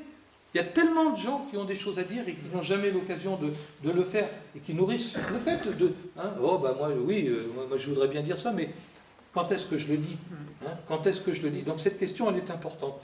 La question du vivre ensemble, c'est aussi la question, tu l'as évoqué tout à l'heure, de l'offre culturelle. Hein. On doit s'enrichir. On doit s'enrichir. Hein. Certains aiment la musique, d'autres aiment le théâtre, d'autres aiment le sport, hein. D'autres aiment autre chose, mais nous avons tous, les uns ou les autres, une ou des passions. Hein. Et puis quand on n'en a pas, c'est qu'on n'a pas cherché, parce qu'on ne l'a pas trouvé. Hein. Mais l'offre culturelle sur nos territoires est absolument essentiel. Est absolument essentiel. Parce que bien sûr qu'il nous faut habiter quelque part, bien sûr qu'il nous faut travailler, mais la vie c'est aussi le bonheur, c'est le goût du bonheur. Hein. Ce sont ces choses-là. Et très souvent, dans les territoires ruraux, l'offre culturelle, elle est portée par les associations. Elle est portée par les associations, alors que dans les grandes villes, dans les métropoles, eh bien, il y a un service culturel avec des moyens qui boucle sa saison, tel jour, tel jour, tel jour, tel jour, et puis voilà. Ça ne veut pas dire qu'il n'y a pas d'associations dans les villes. Hein. D'ailleurs, à aucun moment, je n'ai opposé les uns aux autres, parce que nous sommes, au contraire, dans une forme de complémentarité. Mais le milieu associatif chez nous, qui porte les initiatives culturelles, les initiatives sportives, ben ce milieu associatif, il est bien malmené aujourd'hui. Il est malmené parce que on le charge de procédures administratives, on le charge de responsabilités. Être président d'une association aujourd'hui, eh bien, franchement, faut en vouloir, quoi. Hein. Faut en vouloir. Donc, quelque part, est-ce que c'est normal que ce soit tous ces gens qui donnent du temps aux autres, qui donnent du temps à la société, qui permettent ce vivre ensemble dont je parle, qui soient finalement ceux à qui on cherche le plus d'embêtement. Donc la question d'une loi de protection pour les dirigeants associatifs est une absolue nécessité, est une urgence. Deuxième chose pour les associations, et puis je m'en arrêterai peut-être là, c'est celle d'avoir une loi de reconnaissance. Alors ça, c'est pas de moi, mais j'en ai entendu parler, j'ai trouvé ça sympa. Tu en as peut-être entendu parler, Sylvain. Mais on a évoqué les retraites tout à l'heure très vite. Hein, mais de plus en plus de futurs retraités n'auront pas une carrière complète parce que on leur demande de cotiser plus longtemps. Parce que on a des ruptures professionnelles, hein, c'est-à-dire qu'on n'est pas obligé de valider les 4 trimestres chaque année. Et puis, la troisième, c'est on rentre plus tard dans la vie active, oui, on cotise plus longtemps et on peut avoir des ruptures professionnelles. Voilà 3 éléments qui font que quand on arrive au bout, eh bien, plus le temps va passer, et plus on aura des gens qui n'auront pas des carrières complètes. Sauf si, et je reprends ce que tu disais tout à l'heure, sauf si on essaye d'avoir une retraite qui commence plus tôt, parce que les années d'études, à partir d'un certain moment, sont validées, ce qui serait, je pense, absolument normal. Mais pour les gens qui n'ont pas une carrière complète quand ils arrivent à la retraite, et qui ont une carrière associative riche, importante, critère à définir, hein, mais quelqu'un a passé 30 ans de sa vie dans une association, il a exercé des responsabilités de président, n'est-ce pas, monsieur le président, ou de secrétaire, ou de trésorier, eh bien, on peut avoir 1 trimestre, 2 trimestres, 3 trimestres, 4 trimestres supplémentaires. C'est-à-dire qu'on met en parallèle une carrière professionnelle et une carrière associative. Et ce qui manque au bout de la carrière professionnelle, eh bien, peut venir aussi de la carrière associative. Je pense que dans cette société où les choses bougent, où les choses changent, il faut aussi que nous changions de paradigme. Hein. C'est comme cette histoire que finalement, eh bien, il faut repousser l'âge de la retraite parce qu'on gagne de l'espérance de vie. Donc ça veut dire que finalement, l'espérance de vie, on la consacre au travail. Mais c'est quoi ce truc-là? Dans une société de progrès, dans une société qui crée des richesses, c'est pas normal d'avoir uniquement ce raisonnement. On ne prend qu'un côté des choses. Alors voilà, ce que j'ai voulu faire ce soir au travers de la question des nouvelles ruralités, c'est véritablement de projeter les territoires dans lesquels on vit dans cette France regroupée des 15, 20 ou 25 métropoles qui existeront à un moment donné et qui placent finalement nos territoires devant une autre organisation parce que la société progresse, parce que la société change, parce que la société a de nouveaux repères, etc. Et donc derrière, c'est véritablement de porter cette loi d'orientation où on va retrouver les questions liées à l'habitat et aux services, où on va retrouver les questions liées à l'économie autour du numérique, autour de l'énergie. L'énergie, je termine par rapport à ça, par ça. Aujourd'hui, comment ça se passe? Eh bien, il y a des sociétés qui vendent, pas du vent, mais des éoliennes. Il y a des sociétés qui vendent, par exemple, du photovoltaïque. Elles viennent trouver le maire ou le président de l'intercommunalité. Elle leur dit, attendez, on va vous installer ça, là, etc. Et puis, ça va vous rapporter 30, 40, 50 000 par an. Ben, le maire, il se gratte la tête, parce que, bon, les 4 années qui viennent de passer, là, on nous a bouffé 20, 30, 40 000 euros par an de dotation. Donc, on peut se demander comment on va compenser ça. Mais non, on ne peut pas laisser se développer les énergies de demain au travers de marchés financiers, en fait. Hein. Bien entendu que les entreprises seront nécessaires, mais elles doivent arriver après la réflexion qu'on va porter sur l'aménagement du territoire, sur ces questions-là. On ne peut pas mettre 5 éoliennes ici parce qu'il y a une société qui a décidé de prospecter ici. Ça ne doit pas se passer comme ça. Donc il nous faut véritablement reconquérir un vrai service public de l'énergie. Il y a plein d'autres choses qu'on aurait pu parler, notamment de l'épargne solidaire. On a évoqué, mais sachez quand même que dans nos territoires ruraux, l'épargne, ce qu'on a en plus, ce qu'on a en positif sur nos comptes, hein, y compris les dépôts à vue, ce qu'on a en positif sur les comptes, eh bien, ça sert au développement des métropoles. Pour l'instant, ça ne sert pas le développement de nos territoires ruraux. Et ça, c'est pas normal. Donc, il faut absolument que dans ce domaine-là, il y ait une partie de l'épargne qui soit obligatoirement consacrée au développement de projets dans les territoires ruraux. Je m'arrête là.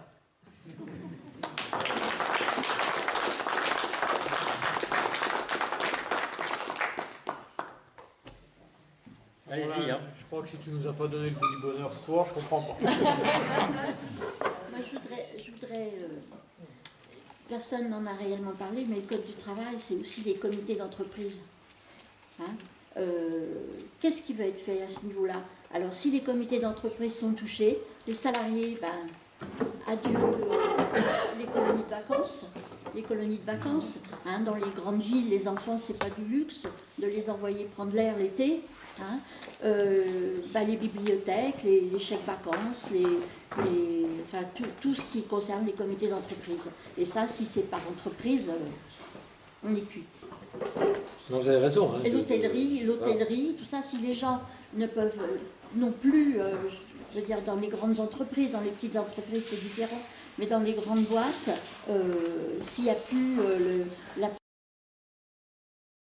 possibilité des vacances, de louer des choses, les comités d'entreprise qui sont propriétaires d'appartements, de centres de vacances, voilà, là les gens vont certainement réagir. Oui. À chaque fois, on arrive à un nivellement par le bas. Parce que ce problème des comités d'entreprise, d'ailleurs, ce qui serait souhaitable, c'est que tous les salariés puissent bénéficier de ces avantages. Parce que, encore une fois, la petite entreprise, qui n'est régie que par le Code du travail, elle est peu attractive pour les salariés, finalement.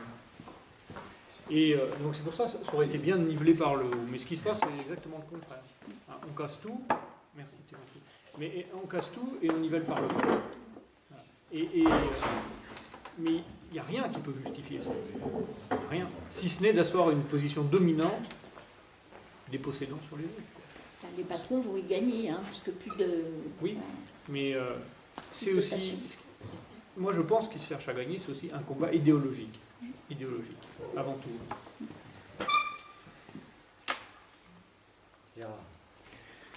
Oui, moi je voulais rebondir sur ce que Jean-Paul a dit tout à l'heure par rapport au numérique et par rapport à la question des infrastructures. Et tu as parlé aussi des problèmes du nucléaire et que la jeunesse, elle n'en voulait plus, quoi, de ça. Bon. On aurait pu parler aussi des OGM, hein, ou avec Monsanto, etc., qui développent ces produits dégueulasses qui foutent le cancer, etc. Bon. Mais la jeunesse comprend ces questions-là, parce qu'à l'école, on lui a dit ce que c'était qu'un gène dans dans les sciences de la vie et de la terre, on lui a expliqué comment ça fonctionnait les gènes. Donc les OGM, ils comprennent. Dans le domaine du nucléaire, ils ont fait de la physique. On leur a expliqué comment ça fonctionnait, un atome, etc. Bon. Donc ils comprennent qu'il y a de la radioactivité, ils comprennent des choses comme ça. Dans le domaine du numérique, on est dans le niveau d'analphabétisme, on va dire comme ça. Il n'y a pas de compréhension de ces enjeux-là. Et nos adversaires, eux, ils ont tout à fait compris de quoi il s'agissait. On peut parler de ce que développe par exemple Yann Le Polotek, qui est responsable du numérique au Parti communiste, où il parle du capitalisme de plateforme. On en voit les effets avec l'ubérisation, etc. Bon. Mais il y a des projets, ce qu'on appelle les GAFAM, Google, Apple, Facebook, Amazon et Microsoft, les GAFAM, eux, ils ont des projets, y compris de transhumanisme. C'est-à-dire, ils veulent transformer, y compris l'homme, avec ces technologies-là. Et nous, de notre côté, les forces progressives, eh ben, on n'a rien, on n'offre rien. C'est-à-dire, moi, ce que je revendique, et je rejoins une autre idée, quand tu as parlé de, quand vous serez élus tous les deux, hein, que vous ferez... Il faut bien se projeter. Hein. Voilà, mais moi, je fais le même pari que toi. On avait parlé d'ateliers législatifs. Et sur ce thème-là, avec Sylvain, on avait parlé de ça, de faire un atelier législatif avec les gens sur l'idée de la nécessité absolument d'un enseignement de cette science qui est sous-jacente au numérique, c'est-à-dire l'informatique. C'est une science du XXe siècle, bon, même si on l'a fait remonter à Pascal, mais bon, c'est une science quand même qui s'est développée au XXe siècle, qui est partout dans la vie des gens, et pas simplement dans l'économie, mais dans la vie personnelle des gens, bon, avec des trucs comme ça, etc. Qu'est-ce qu'ils font les jeunes? Ils ne sont formatés qu'à consommer des trucs de ce genre-là. Et ils n'ont pas les formations nécessaires scientifiques pour comprendre les enjeux. Donc, il y a nécessité absolument d'une loi qui permettrait de faire que partout dans l'enseignement scolaire, mais aussi peut-être, compte tenu du retard pris au niveau de l'éducation populaire, d'un véritable plan. Ça avait été développé par Fabius en 83, quelque chose comme ça, hein, quand il y a eu le gouvernement Fabius. Il est arrivé en 81. Voilà. 3 ou 4 83. Enfin, le plan informatique pour tous. Bon. Le plan informatique pour tous, il avait des défauts, ce plan informatique pour tous. Il était surtout le plan pour sauver Thomson, hein, comme on a dit. Bon, mais basta. Mais il y avait au moins cette volonté de faire comprendre ces questions de l'informatique à tout un chacun. Et ben moi, je crois que ça, il y a une importance là. C'est pas qu'une question d'infrastructure, le numérique, c'est ça que je voulais dire. On retient ta proposition d'animer un atelier législatif sur la question, Jérôme. Voilà. Donc... Il faut des formateurs. Dominique. Exactement. On n'en a pas. Je sais pas ce qu'on Vas-y. Oui, moi je voudrais vous parler un peu d'infrastructure ferroviaire. Je voudrais savoir votre positionnement sur, bon, ça fait des années qu'on nous parle d'un TGV Paris-Orléans, Clermont-Lyon, machin, alors qu'on a des infrastructures existantes. Si vous êtes élus tous les deux, je pense qu'il y en a un qui sera plus rapidement à Paris que l'autre, de par votre circonscription. Donc, je voudrais savoir votre positionnement vis-à-vis de la ligne Montluçon-Paris et plus largement sur la ligne Lyon-Montluçon-Bordeaux. Bon, moi j'ai eu l'occasion de le dire à F3 cet après-midi. Je pense que, non, monsieur, sur les réseaux, il fallait y être. Mais c'était suivi, mais il fallait y être. Pour moi, un député ne doit pas travailler tout seul. Sur la question du rail, transport des usagers, transport du fret, moi je souhaite travailler avec l'expertise du Code des rails. Je le dis clairement. Hein, qui n'est pas forcément pour le TGV, bien sûr, parce que non, s'il y a d'autres choses à faire, électrification des lignes, etc. Mais moi, ça sera avec l'expertise du Code des rails, je le dis clairement. D'accord. Votre idée, ce serait d'aller plus vite de Montluçon à Paris, de remettre en service la ligne qui va de Lyon à Bordeaux, enfin... Ouais, les deux. Les deux. Ouais. Les deux. C'est quand même fou actuellement, là, vous avez la capitale régionale, on ne peut pas y aller. Aller à Paris, alors je ne sais pas s'il sera avant, mais en tout cas, ça poserait problème, parce que quand on est allé à Paris, il n'y a pas si longtemps que ça, avec Liliane, on a pris le train à Moulins. Voilà. On est monté en voiture à Moulins et on a pris le train. Ouais. Ah, donc, C'est plus rapide à Paris que et les Montluçonnais le prennent à Vierzon. Ils le prennent à Vierzon. Et des fois, Montluçonnais le prennent à Vierzon. ou des fois la souterraine aussi. Ou à la souterraine. Et c'est quand même pas le but, quoi. C'est pas L'autre jour, je suis allé à Lyon, je suis allé prendre le train à Vichy. Et alors, pour en revenir à ça, par contre, je ne suis pas en accord avec l'ubérisation du transport, hein, y compris Blablacar, là, dont la SNCF est actionnaire majoritaire, hein, quand même. Je comprends bien que ça dépende des gens. Je comprends bien, mais ça ne pourra pas durer. Hein. Non, mais c'est un cheminot retraité depuis 15 jours qui vous parle. Ah bon.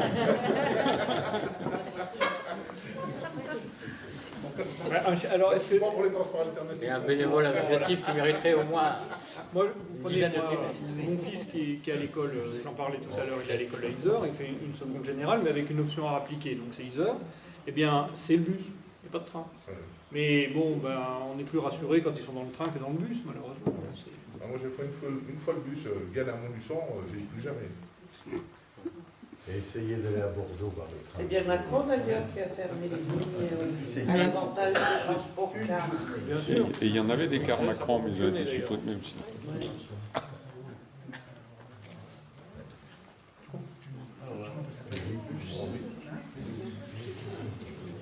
La question des transports, c'est une question et des transports ferroviaires qui est essentielle. Hein. J'ai prononcé plusieurs fois le mot transition écologique. Qu'est-ce qu'on fait avec ça? Et tu parlais à un moment donné, tu as évoqué la nécessité d'un plan d'investissement pour relancer l'économie. Eh bien, on a aujourd'hui matière à relancer des grands investissements autour de ces questions-là. Parce qu'on aura beau dire, on aura beau faire et dire, mais on peut évoquer la route Centre-Europe-Atlantique, on peut parler de mettre les camions sur les trains. Chaque année, il y a un petit peu plus de camions sur la route. Là. Et pourtant, qu'est-ce qu'on en dit, des choses, il faut. En réalité, ça se fait pas comme ça. Ça se fait pas. Ça se fait pas.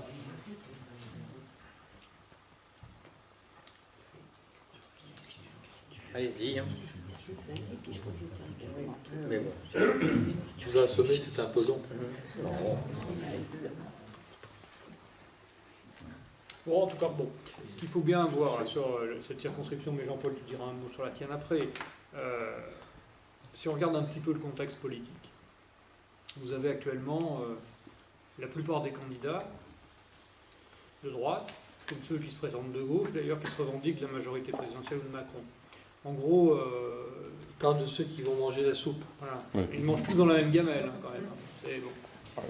On a deux choses à retenir sur cette circonscription. D'une part, j'en ai pas parlé au début, mais on a réussi à ce qu'il n'y ait qu'une seule candidature unitaire. Franchement, quand on discute avec les gens, ils avaient envie de ces candidatures unitaires. Il ne faut pas multiplier les candidatures de même nature. Alors, on ne va pas faire comme un candidat qui veut marier de Mélenchon à Macron. Et voilà. Bon. C'est pas de ça dont je dis quand il y a des candidatures de même nature, c'est pas bon. Et le signe qu'on envoie à la population n'est pas bon. Parce qu'on ne pourra pas éternellement parler du peuple et se diviser. Ça va être incompris, ça. Même nous, en tant que militants, on commence à en avoir marre. Donc on a réussi à avoir une candidature unitaire sur cette circonscription. Ça, c'est un atout. Et le deuxième atout, formidable, c'est plus de 14 000 voix sur la candidature de Mélenchon. 14 000 voix, c'est quand même considérable. Dites-vous bien que si, au soir du premier tour des législatives, les électeurs qui ont voté Jean-Luc Mélenchon se reportent pour le candidat de la France Insoumise, on n'aura pas de problème à se poser pour le deuxième tour. Avec 14 000 voix, on n'a pas de problème à se poser.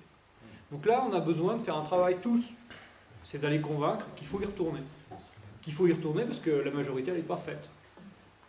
Et qu'il faut que des candidatures de la France Insoumise et de ses partenaires, mais des candidatures de même nature, partenaires, eh bien on a besoin de peser à l'Assemblée nationale. Et c'est en ça que je vous demande votre aide. Parce que c'est maintenant que ça se joue. On sait que c'est dans les derniers jours que ça se joue. Moi, je compte que pour un, mais à tous, on peut faire beaucoup plus, quoi. Donc là, il faut aller persuader les voisins, les amis, il faut retourner voter. Oui, bon, juste parce que sur France 3, tout à l'heure, tu as dit effectivement, il faut que les voix de Jean-Luc Mélenchon se reportent sur ma candidature, ce qui est parfaitement logique. Mais il ne faut pas se limiter à ça, parce que j'ai la conviction qu'il y a des gens de gauche qui ont voté Macron pour éviter un Fillon-Le Pen, qu'il y a des gens de gauche qui ont voté Hamon, et que ces gens-là, que ce soit dans la première circonscription ou dans la deuxième, la candidature de gauche, celle de Sylvain ou celle de Jean-Paul, c'est les deux candidatures de gauche qui peuvent rassembler, y compris les gens qui ont voté Hamon. Donc il ne faut surtout pas se limiter à se dire qu'il faut engranger les votes Mélenchon, les votes Mélenchon. En fait, la raison pour laquelle je n'ai pas développé, c'est le temps de parole qui me Oui, permet pas de non, le mais faire. je sais. Mais bien sûr, et je l'ai dit, on peut rassembler bien au-delà de notre camp. Prenez par exemple un sujet, la laïcité. Moi, je le sais à Commentry dans les campagnes que je mène. Sur la laïcité, je rassemble bien au-delà de mon camp. Une partie de la droite, qui est pas très pratiquante peut-être, mais ou même parmi la droite pratiquante d'ailleurs, il y a des gens qui sont attachés à la laïcité. Donc on rassemble bien au-delà de notre camp. Sur la transition écologique, on rassemble évidemment au-delà de notre camp. On a toute une partie des écologistes qui disent oui, alors au début ils ont regardé de haut cette planification, etc. Mais en attendant, elle est bien là. Et ainsi de suite. Donc on peut rassembler bien au-delà de notre camp. T'enregistres là? Bon, les voisins, tout ça, c'est bien gentil, mais on fait quoi? L'apéro.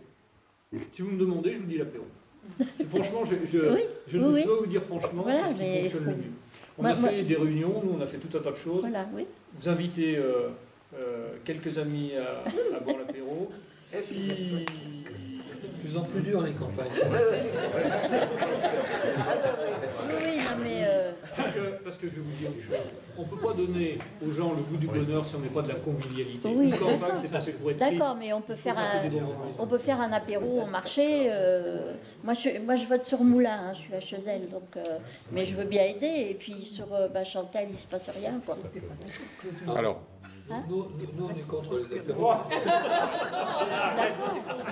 non mais cette dame parle des marchés. Et ça je voulais dire quelque chose l'autre sur la qualité de vie, etc. dans les villages.